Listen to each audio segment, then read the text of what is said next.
Hey y'all, this is Megan, and in this tutorial, I'm going to show you how to do a lettuce hem on your sewing machine if you don't have a serger.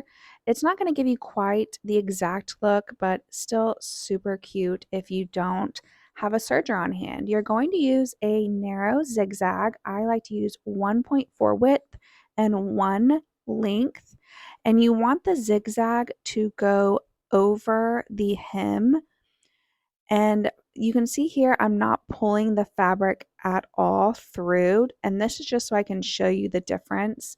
What you want to do is slightly put some tension on your fabric. You can either pull it from behind or in front, or a little bit of both, as you are stitching the zigzag around that raw edge, and you can see it just ruffles it up, and at the beginning where I didn't stretch it, it's completely straight.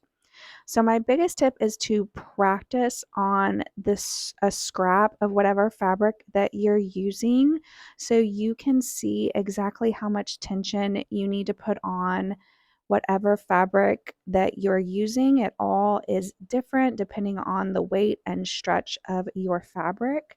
But that's it, just a narrow zigzag around the edge of that hem, and you get that cute little ruffled lettuce edge. If you have any questions, please leave them down below and I will try to answer them.